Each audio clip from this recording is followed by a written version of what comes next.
All right, so yes, as Andrew mentioned, Validately does offer recruiting services for participants. Just to give you, if anyone's not familiar with Validately, a little bit of background on our company. We are a user research focused company, and we believe that the best way to build products is through constant user research. And our software platform makes it very easy to talk to users. So we work with user researchers like Andrew, UX designers, product managers, really to build products that customers will use and love. So our software combines all the tools needed to run these remote sessions that Andrew was just talking about. And you're able to test on anything from prototypes to live websites and apps across desktop and mobile. So we also specialize in sourcing test participants for both our B2B and B2C clients. We give a 100% guarantee on the quality of all of our participants and responses. If you are not happy with the quality of the participant, we replace them at no cost. We specialize in sourcing non-trained test takers, and we use social media to source them. So after a consultation with our recruiting team, we'll help you develop that persona, and then source people using Facebook, LinkedIn, and Twitter. And the goal of that is that we don't use a panel. And of course, they're non-trained test takers, so they're more representative of the persona that you're trying to reach. Our team handles all technology setup and tester management that goes from sourcing to the scheduling of the participants, doing any tech checks, and then handling incentive payment. And as I mentioned, we service both B2B and B2C companies for prototypes, apps, and live website tests. So if anyone is interested in learning more about Validately or our recruiting services, I will follow up via email. We also are doing regular 30-minute user research sessions with user researchers to learn more about your testing schedule, the tools that you're using, and different ways to help us build the best product possible. So I'll include information on the research session in my follow-up email for the webinar. So, oh, and I should mention, of course, we do specialize in sourcing participants in 5 days or less. So if you have an upcoming test and you want to try Validately or try out our recruiting services, just follow up to my email. I'm more than happy to work with you. So we're going to move on to the question portion now. What you could do if you want to ask questions is simply write in the chat tab your question, and I will turn it back over to Andrew, and he'll be able to view the questions. So Andrew, I'm going to turn everything back over to you.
All right, so let's see. What do I do when I'm talking to a person live and they seem very short? Right, if they seem like they don't want to give me good answers. So what I try to do is in the beginning, like try to warm them up by asking just some very general questions and try to just get them talking. I think for us, usually easy questions are like, how did you first hear about DonorsChoose.org, and what kinds of things do you like to donate to? Chances are if they've signed up, they do care about some of the projects on the site, or they are interested in helping us to some degree. So hopefully sometimes that like gets them out of their shell. And what I do is I try to find something that that it seems like they're interested in, and maybe it's I've had some people like there's something that they want to sort of get off their chest, and by allowing them to talk about that for a little while, it gets them to open up. And sometimes it just means I have to actually be very detailed about my questions and ask them very specific, pointed questions, and then that will get me some of the feedback that I want. But it's definitely something that can be pretty tough. I think in the end, sometimes if they're really not willing to provide good feedback, I'll actually just end the session because it's not a good use of our time if they're not really interested in participating. So.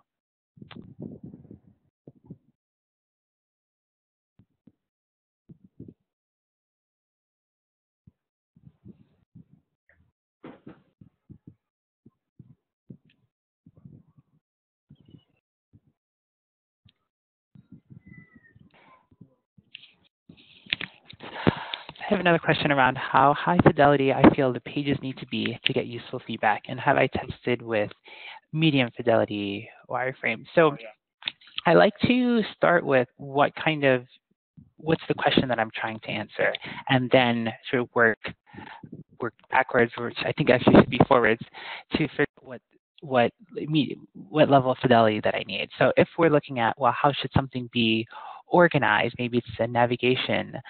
Maybe it's just what kinds of things users want on a specific page versus maybe a different page. Then it doesn't have to be that high fidelity. It could just be wireframes. And I've definitely tested with wireframes before. On the other hand, if I want people to engage with that content and we want to see if some of the copy that we're thinking of works well, or we want people to actually be able to perform tasks because we want to see that they would be able to do that, then we'll need to create high fidelity mockups, and we'll need to have them link to other mockups, and we might actually even need like a working prototype. So I would say it really depends on the on the question that you're trying to answer, and then I think you should build the mockups that will provide just the information that's needed for the participant to be able to give you that kind of feedback. And I've had situations in which we've used too high fidelity mockups where it throws them off because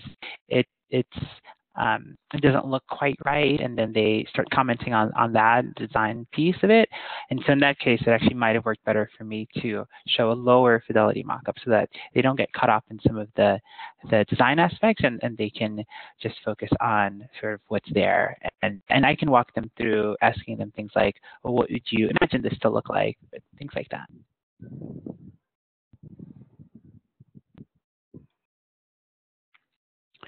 So, okay, another question on, have I done testing on these sites now that they're live, and what has that experience been like? So I have done some testing on other parts of the site, but I would bring the participant, I would start the participant off, for example, on the homepage. So they've been incorporated into other testing sessions.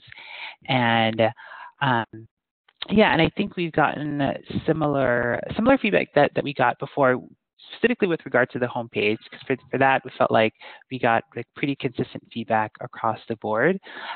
With the other page, the teacher landing page, first case study that I mentioned, I haven't done more testing on that. We've mainly talked to teachers who are already using the site or who've already signed up.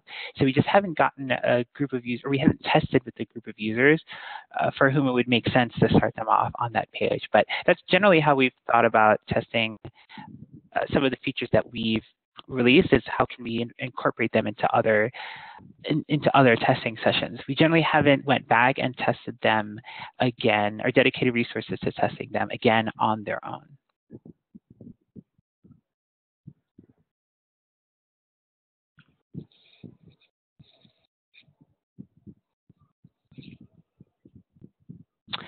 Yeah, great. Another question on, have I had issues with testing prototypes that's not fully functional in moderated testing? And I would say I've had a lot of experience with testing prototypes that aren't fully functional, because often it will take too much engineering work or too much design work to get every every scenario figured out or every bug fixed.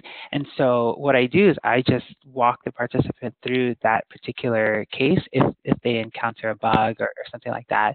And I might say something like, well, what would you expect to happen at this point if we haven't built out that path in the prototype? So I would say that most of the prototypes that I test with aren't actually fully functioning. We have some kind of basic flow worked out, just enough to give the user the kind of information that they would want to see, and maybe if it can pull in their information, that's even better, or pull in real information, that's even better. But otherwise, usually it doesn't have, like, not everything is clickable, not everything works, and I simply sort of move them past it and bring them to where I need them to be next if needed. So yeah, I think that actually works pretty well. Great. So I think that's pretty much everything. Yeah, I don't know, Jeff, if you have to. Okay, great. Pass it back to Jeff.